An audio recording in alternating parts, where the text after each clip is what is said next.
programa. Nasa linya na ho ng telepono ang Chairman ng Land Transportation Franchising and Regulatory Board, LTFRB. Walang iba kundi si Attorney Vigor Mendoza. Attorney Vigor, good morning ho. Si Danny Buenafe sa Kabayan.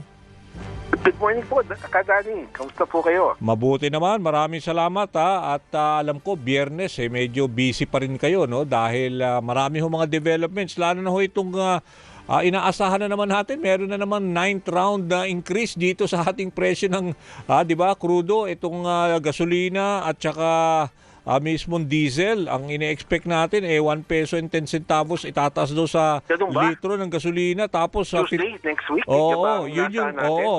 yun ang parang taya ng Department of Energy, tapos 50 centavos sa diesel. 50 centavos sa diesel. Oo, tapos 90 centavos sa kerosene. So ngayon parang ang total na kasi since January 1 8 pesos na itinaas. 8 pesos. Oo, sa kada litro ho yan ng diesel tapos halos 5 pesos naman attorney dun sa gasolina. So Correct. alam ko meron ho kayong isinagawa nung Martes yata, yung parang pagdinig ho dito sa hinihirit na taas ng pasahe. So far ano ho bang update? Weekly po yan na meron tayong kinoconduct kasi various modes of service po to meron jeepney, may TNVS, may taxi, may bus. So tuloy-tuloy pa ho yan. Although we already conducted a lot of hearings in last year, no? Pero syempre, umakyat ang presyo ng crudo, so we want to know kung anong implication nito sa final numbers po nila, no? So tuloy-tuloy po yan. And we will be ready po kung talagang patuloy ang pagtaas ng presyo ng crudo and it gets worse, no? And we will submit immediately our recommendations to the Department of Transportation para mabigyan naman natin ng tulog yung ating mga operators at drivers. Pero for now, ang tama ba, ang posibleng resolution is by March. So next month na ho yan kasi March 1 na ho sa linggo Opo, so ibig sabihin, we would expect na merong fair adjustment by that time? We will submit already some of our findings for approval of the DOTR. Yung iba kasi mararap up na ho namin. Yung iba medyo kasi ang ginagawa natin Kadani, no, hindi lang siya cost recovery. Gusto natin performance-based rin. O sige, mag-akit tayo ng pamasahe. Gamitin natin itong pagkakataon rin na to para i-review natin yung service standards natin. These are not complicated. For example, taxi, no? Kung punit-punit ang silya mo, hindi ka pwede magtaas sa pamasahe. Kailangan justified. Meron naman service na kapalit, di ba? Additional service. Correct, di ba? Kung sira-sira ang tura, gaya ito, may isang bus kami nahuli kahapon, no? Akala mo dumaan sa gere. Ganon? Hindi lang at saka nako-compromise yung safety dun, pag mga ganon, di ba? Yung mga gulong, kalbo. Sa bus company, hindi naman daw roadworthy siya, pero hindi lang napinturahan yung katawan ng bus niya. Pero sabi ko, kung ganun pala, huwag mo muna paandarin kasi mukha namang basura At yung ating mga commuters, hindi natin sinasakay sa mukhang basura. Kasi nagabayad naman ng tama yan So sinasabi nyo ng ganun talaga. Pag nakita nyo yung mismong actual physical appearance nitong bus, talagang hindi pwedeng mag-justify na increase yan. Kung ganyan naman ang ganun pa lang ang itsura, di ba? Alam mo, kung gusto nila gawin, pwede naman. Pero kung ayaw gawin, maraming palusot Kesa umuulan daw, kesa ganito. Sabi ko, marami ng araw na hindi umulan. Ba't hindi nyo pinuntura? Sabi ko, maraming palusot. And then, yung mga driver ng taxi na nahuli pa natin, naka-short pants. Pag inuli mo, ay, boss, may pantalon ako. Hindi ko lang nasuot. Diba? Mga ganun. Ano ba namang bawal? Tapos naka-chinelas. Yan. Pag dumulas yung paa niya, patay-patayan tayo. So these are little things that mean a lot to our riders, to our riding public. Konting bagay lang to, yung punit-punit na silya. Ano ba naman? Paltan na natin yan. So these are the service standards. Kaya medyo tayo bumabalik sa basic. Pag nagtaas tayo ng pamasahe, hindi lang cost recovery, gusto natin mag-agree tayo sa service standard natin sa ating mananakay. Pero Attorney Vigor, bigyan mo lang kami ng idea, pag sinabing may resolution by March, so siyempre magbavarya, no? Iba sa jeepney, iba sa bus, tsaka kung gaano ka, kunwari yung kunwari sa taxi, yung flag rate, di ba? Tapos, ibig sabihin, ano yung sa TNVS, yung mga Grab, 'di ba? Yung mga ganun. So magbabago din ng mga, let's say, ano 'yan, mga paghihirit din yan ng mga pagtaas ng pamasahe. Correct, So ano yung mga more or less para sa mga nakikinig na figure, let's say sa jeepney muna, yun ang pinaka-basic na sinasakyan ng mga mananakay natin. Ito ate, let's just go down to data, no. Ang number of passengers ng jeepney as per position paper ng mga transport group, and I'm referring to traditional jeeps, no. Ang sabi nila, 300 pasahero raw araw-araw. Average? No? Tapos, average 300 passengers a day. At kumukonsumo daw sila ng 30 litro araw-araw, 30 liters a day. Okay. So, way back 2023, nabigyan sila ng provisional increase na piso. 2023, yung last increase? Umakyat, bumaba na ang presyo ng crudo. Ngayon, umakyat na naman. No? Okay. As you said, ang total increase from the time of the last fare adjustment until today, ang total increase thus far is 8 pesos. Oo nga. Ito, sa diesel, mostly naman diesel. Yeah. Sa diesel. So, jeepney tayo, no? Ibig sabihin, kung 30 litros ang kanyang kinukonsumo, ang driver natin nawawalan ng 240 pesos a day. Okay. 8 times 30. Okay. Ngayon, binigyan natin ng provisional increase na piso. Okay. So sa 300 tao araw-araw, meron silang dagdag kita ng 300. Okay. Pero nawawala naman sila ng 240 pesos dahil sa crudo. Ibig sabihin, yung pisong inakyat natin dati, medyo nasasagot pa niya itong pagtaas ng presyo ng crudo.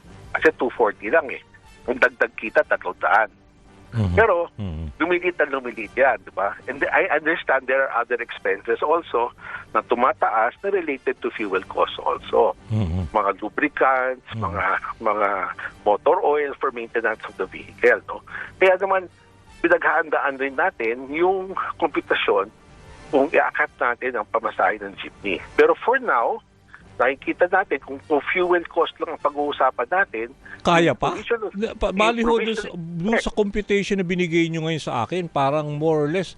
Kasi ngayon, di ba, iba na yung January Di ba, nag-accumulate na ng 8 peso increase sa diesel. 8 peso. So ibig sabihin, kung yung in-approve nyo ng 2023 na 1 peso, covered pa rin sana yon yung fuel cost na adjustment na pag-increase?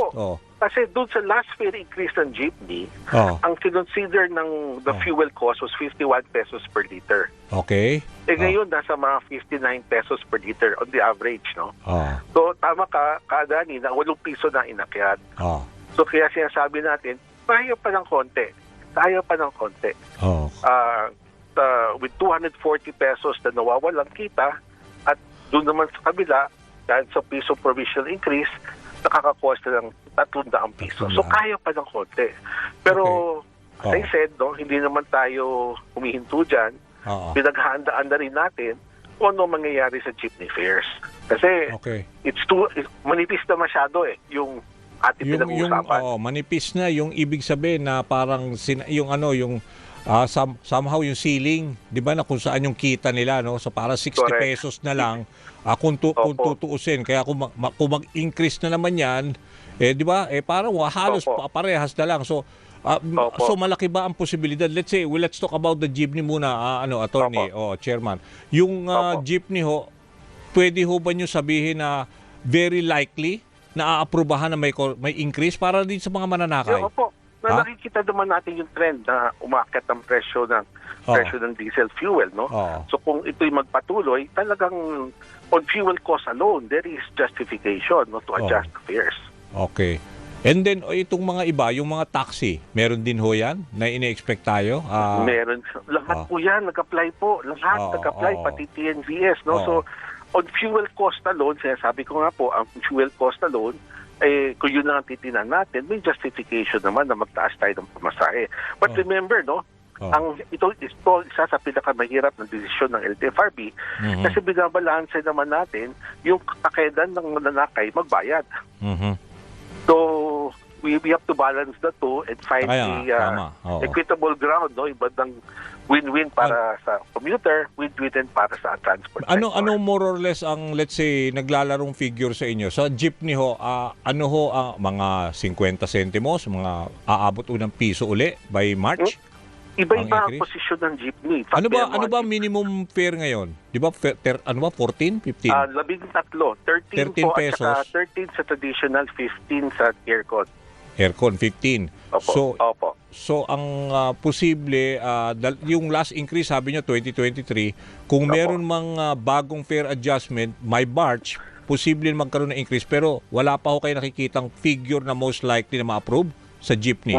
Wala pa ho ako nakikita kasi yung isang kinocompute natin ngayon, hindi lang fuel cost, but maintenance cost. At saka yung service standard na pinag-uusapan natin.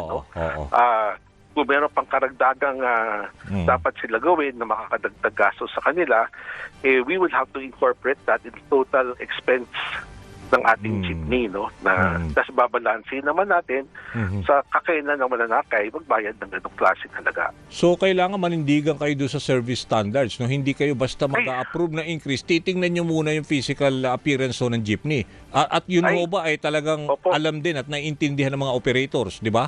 Yan nga ang mga public consultation natin, no? Para magkaintindihan lahat na at yung mga nakakausap pa namin thus far, naiintindihan naman nila na ito, kahit hindi tayo magtaas ng pamasahe, dapat ginagawa nyo na. Minimum service standard to. So akin, taasan natin ng konti, di ba? So okay naman, you go along with the increase, basta at least may mga kaakibat ho na service standard naman for the operators. Para naman everybody wins at saka yung mga mananakay nakikita rin nila yung serbisyo, di ba? Tama ho ba? Opo. Kaya it makes it a little bit complicated Daddy, kasi kung post-recovery lang to, mathematical lang to Pero meron tayong standard service na gusto natin. Ito minimum standard service natin, walang bababa dyan. Pero doon ba sa consultation nyo, yun ang kailangan natin gawin rin. Doon ba sa consultation nyo, kasama rin siguro yung mga commuters, no? Yung interest nila? Opo. Meron din, ibinibigay din nila yung kanila. Siyempre, meron mga ano yan, may resistance, may ganun ba? In fact, magaganda po ang ibang suggestion ng mga commuters tungkol sa service standard. Okay. Kaya yun na rin ang ating nagiging batayan, no? Pero isa pa, kaya ito'y napaka-komplikadong bagay na binabalanse talaga natin, no? Siyempre, meron pa tayong modern jeepneys na kailangan i-factor in. Ayun, medyo. Iba rin yung amortization schedule po nila. Isang bagay rin po yan. Para sigurado tamang mga babayaran nila, yung mga utang po nila. So, yun po ang mga bagay talaga na binabalanse natin kadani ngayon. At Chairman, dahil nandiyan na rin kayo, meron pa akong ibang mga topic na gustong yung tungkol ho dun sa bus company, may report kami kahapon sa DZMM, yung pinaghintay yung mga pasahero ng ilang oras. Ay, sa Alabang? Sa Alabang na ilang oras at parang tinawag nila yung pansin ng driver at saka yung conductor. Ano ho ba? Pwede nyo ba sabihin kung anong pangalan ng bus company na yon? Ang report po sa akin, AB Liner. AB Liner? Opo, yun ang report po sa atin. So, nag-issue na tayo ng show cause order po dyan, Kadani. It will be heard on March 13. And I specifically mentioned na itong show cause order na to, en banc to. Hindi to hawak. Normally, ang show cause order, hinihirigan lang ng hearing officer ng LTFRB. Pero in this particular case, kasi medyo merong, kung totoo yung report, no, may konting problema tong bus company na to. Bakit gano'n ang ginawa nila sa mga pasahero nila? We want a clear explanation. Anong pangalan? AR Company? Ano? AB Liner ang report po sa amin. Pero, parang at saka Bravo. Ganon, Alpha Bravo. AB Company. So, pinapa-check po natin yan on the ground ngayon. Pinapa-observe natin yung kanilang operations, kung binago na nila o kung patuloy pa nila pinahihintay ang kanilang mapapasahero.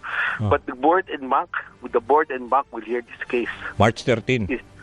March 13 ang nakaset na show cause order kasi ibang klase to. Ano ba yung biyahe dapat? Galing saan? From Alabang to AB. I'm sorry Kadani, wala sa akin yung file. Hindi ko nang matandaan. Ito mahirap pag senior citizen. Nakakaliw. Pareho lang ho tayo. Pero anyway. Pero attorney, Chairman, bali March 13, for now, allowed naman silang bumiyahe habang hinihintay yung show cause order. O doon nga, binabantayan natin kasi kung di pa nila rectify yung kanilang pagkukulang, kasama yan sa hearing sa March 13. Pero yung driver at saka yung yung conductor na supposedly talagang iba raw yung attitude So, Kasama po yan. oo, Ako, so, pwede ho kayo magbigay ng kaukulang ano. and then Oo. prevent them from being hired from any bus company. Okay. Not to mention, i-endorse namin sa LTO yung kanilang lisensya. Okay. Teka, bago tayo magtapos, meron pa ako isa pa, no? Yung kasi Ano malapit na ho yung Holy Week, eh. 'Di ba? Yes, So Katan. siyempre napaka-importante ang role ng LTFRB. Lalo na meron niya na yata kayong tinawag niyo na rin yung sinomo niya yata yung 10 more bus and other public utility vehicle, yung terminal operators diyan sa Pangasinan tsaka La Union, dahil sa oo. safety and comfort violations. Kasi siyempre mga bibiyahe yan, maraming bibiyahe diyan. So ano ba, may mga problema na parang nagpapabaya sila sa safety precautions? Oo. Hindi yung comfort level lang Kadani. No? Yung naman, maayos na banyo para pag kailangan gamitin, flowing water, well-ventilated, well-lighted, the banyo, hindi yung parang kulungan ng baboy, ay natin ng gano'n, di ba? So, admin at saka Basilia para makaupo doon mga tao, they are well protected against all weather, light or rain, hindi gano'n ba?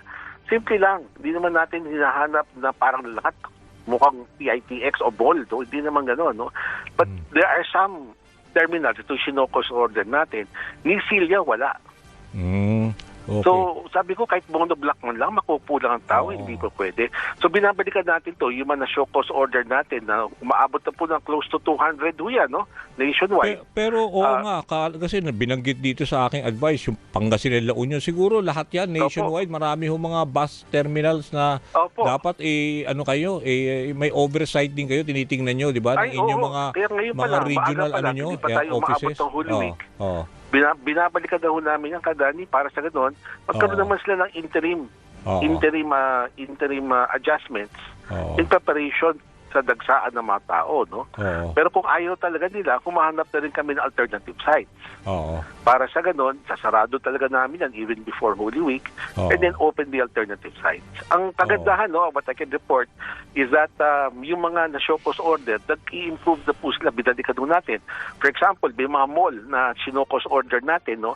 I heard yesterday, naglagay na po ng silya, yung ibang mall, naglagay po ng mga tent para hindi nababasa yung mga pasahero habang naghihintay, at nakaupo na po sila. So, it would not happen overnight because of the infrastructure requirement. Okay. But at least, immediately, bigyan na kagad ng konting comfort yung ating pasahero. Buti at least yan, mababantayan nyo. Anyway, may isa pang issue rito.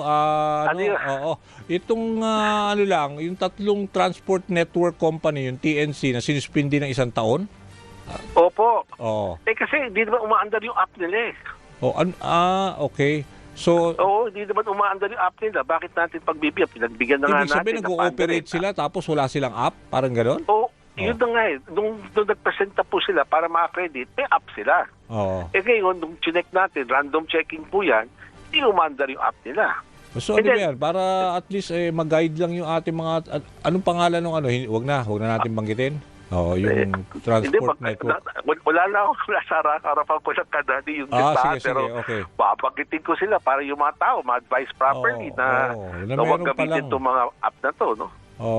Ganun ba? Pero ibig sabihin, meron sila mga units na tumatakbo ngayon. So, pag mga ganyang sinuspinde, ibig sabihin, kolorum na yun, di ba? Hindi dapat. Hindi po. Yung mga TNVS naman, separately ho ang kanilang franchise.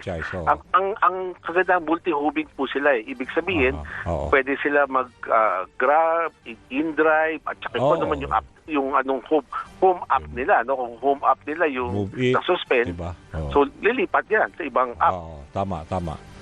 Sige marami ho tayo na discuss dito ngayon. Maraming salamat sa oras. Anytime, Kadani. Maraming salamat din sa pagkakataon. Okay, yan ho si Attorney Vigor Mendoza, Chairman ng Land Transportation Franchising and Regulatory Board, LTFRB. Okay, meron lang ho tayong flash report.